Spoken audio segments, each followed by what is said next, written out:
Hi, and welcome back to Community Hotline. My name is Monica Weitzel. We're here in Gresham at MetroEast Community Media. We're talking with nonprofits about the good things that are going on in the community. And tonight we're going to be talking with the Soroptimist International of Lake Oswego and West Linn and some of the projects that they're working on. Starting out, we'll talk with Roxanne Waterman, who is the Vice President. Thanks for being here, Roxanne. Thank you, Monica, and thank you, MetroEast, for giving us this opportunity to talk with your delightful audience. I encourage the audience to get out a paper and pencil because we're going to want to hear from you. I'm going to start from the real broad and bring it right down to our club fast. Before you get going, let me introduce our other guest too, just so they'll know who the heck is on the screen with me. This is Danielle Tudor, who is an activist, an advocate, and a rape survivor. Yes. And you are also a Soroptimist too. Yes, I am. As am I now. So yes. We're sisters here. Yes. So before we get into how you're involved with this, go ahead, Roxanne, and give us the big picture, if you would. The big picture, I don't know if it's on the screen or not, but we have 1,300 clubs. We're in 19 countries and territories. The United Nations recognizes our human rights work. So, like I said, get your paper and pencil out. So you did bring a graph that kind of illustrates how big this organization is. It's an international club. How many countries did you say? 19 countries 19. and territories. Wow. 1,300 clubs.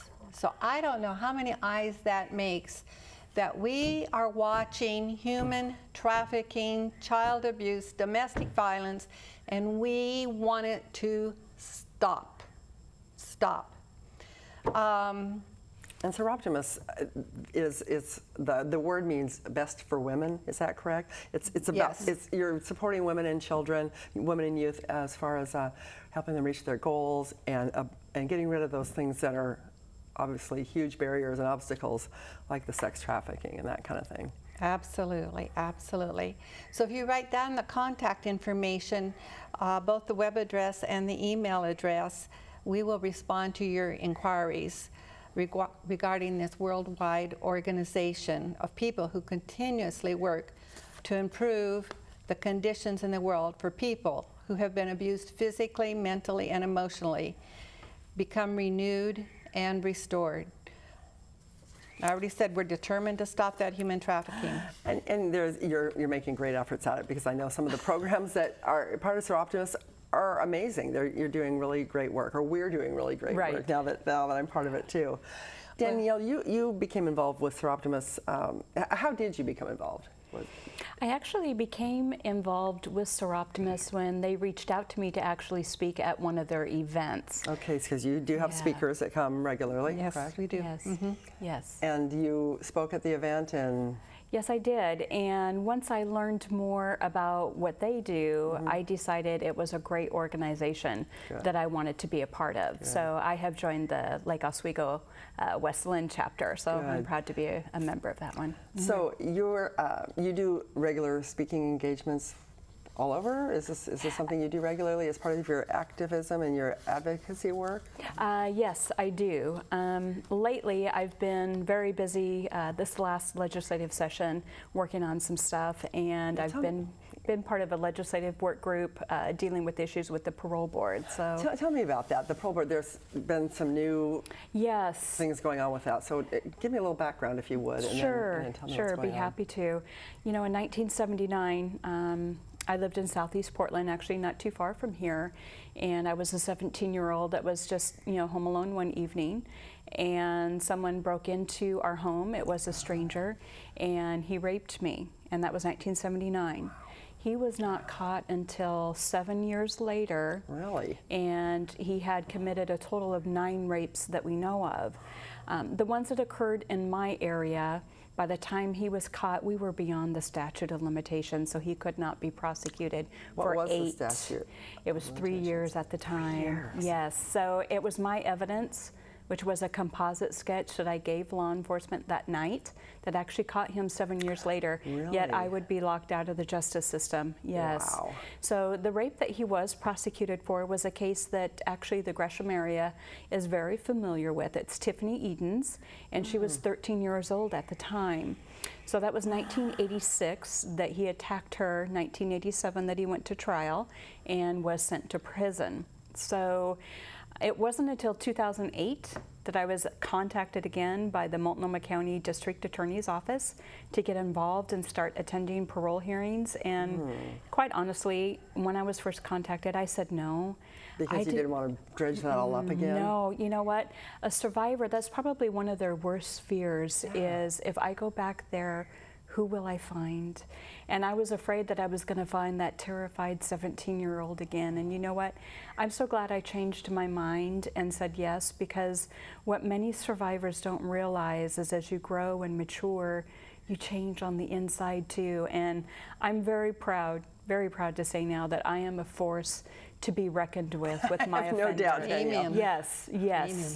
And that was, this is someone that was on his way to become a Gresham police officer when they caught him. Wow. Yes. That's a scary thought right It there. is. So there have been many different things with the parole board that have not gone right in this case.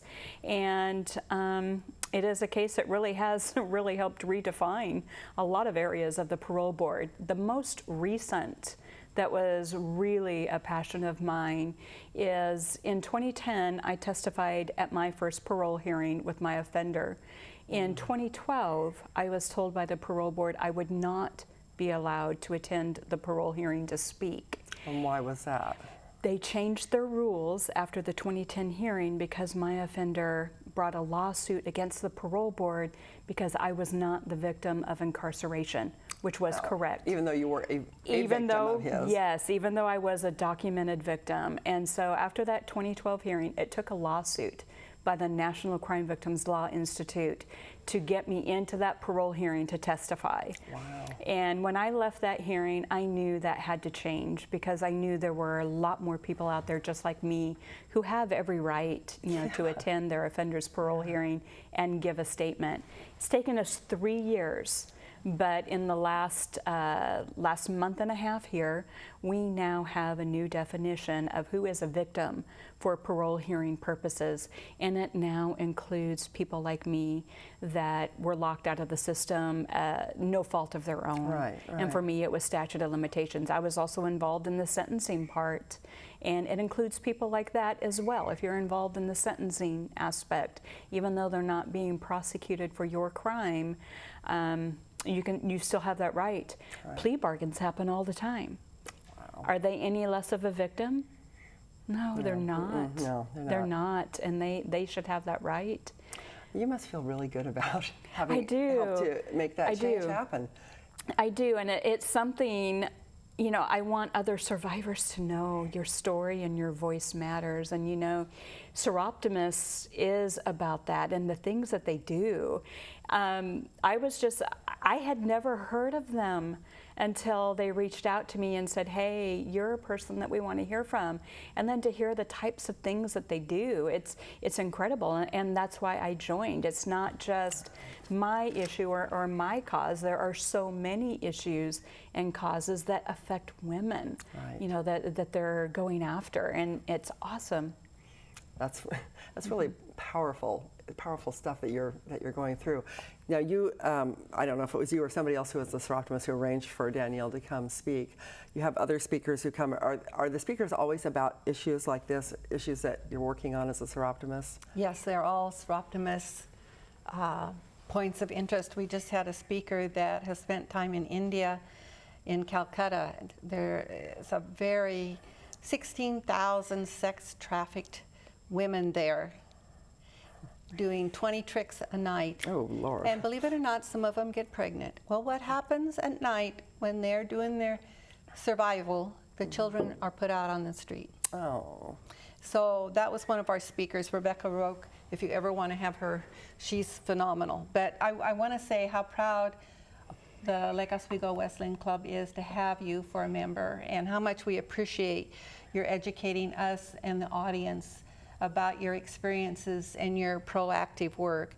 You're an outstanding example of how victims can become victorious, and we do appreciate your leadership. Our club also has fundraisers. Do we have time for me to go into that? Okay, we have a fundraiser coming up September 19th at Lee's Farms in Tualatin. It's called the Harvest Festival. That's your big fundraiser of the year, isn't it? It's our premier fundraiser, and this is the 5th consecutive year we've had it. We welcome sponsors, volunteers, and most of all, participants to join us. Please mark your calendar and save the date. I hear that's a very fun one. As we live, love, and lead together, planting seeds under shade trees where we may never sit, we welcome each of you to share your endurance and capacity and vision for a better world with us. Please contact Soroptimist International, Lake Oswego, West Linn Club. We consider your involvement a blessing.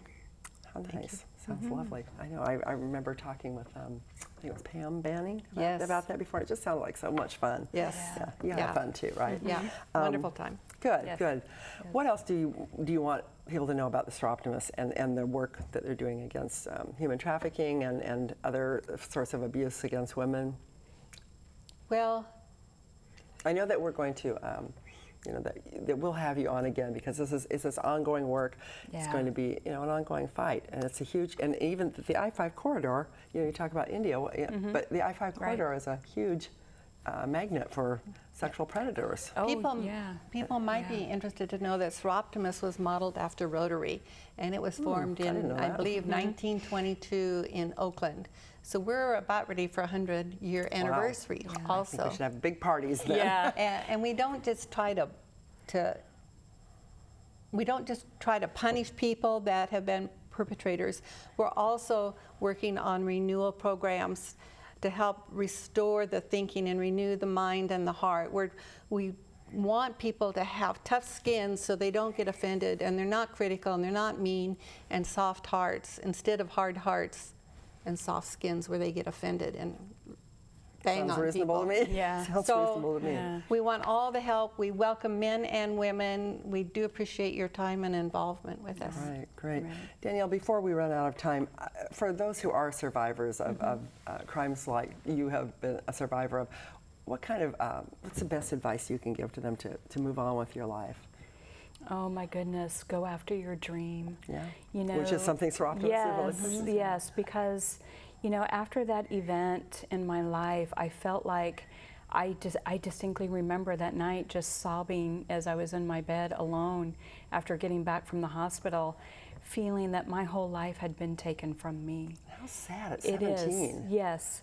And you know what? I went on to, thank God, be able to try and regain the things that were so important to me in my life. And I have been so blessed, and that's one of the reasons why I want to give back, because I want other survivors to know you can not only survive, you can thrive. Yeah. And, their story, their voice, it matters just as much as mine does. Yeah. Yeah, there's a lot of powerful stories out there. There are. Yeah. There are. So and being part of Soroptimist is a great way to find out more about it and how you can help. So I know there's a lot of programs that Soroptimist is involved in. People can go to the website to find out more about those programs. And if people want to hear more, they can always get a hold of you and have you come out and speak about it. Yes, they can. If you have time in your busy schedule. Yes, I absolutely love to do that. I do. And I just had the opportunity to be the keynote speaker at the Oregon District Attorneys Association at their annual conference. And my story started because of a DA, and it was really like coming home.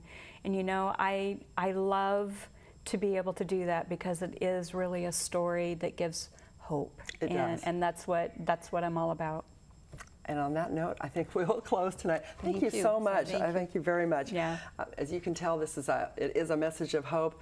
Do check out Soroptimist's website and check out the issue of human trafficking, of rape, of victims' rights. There's a lot of information out there. But if you need more information, you know who to call. Thanks for being on here, ladies. I appreciate it. We'll be back with more of Community Hotline in just a moment.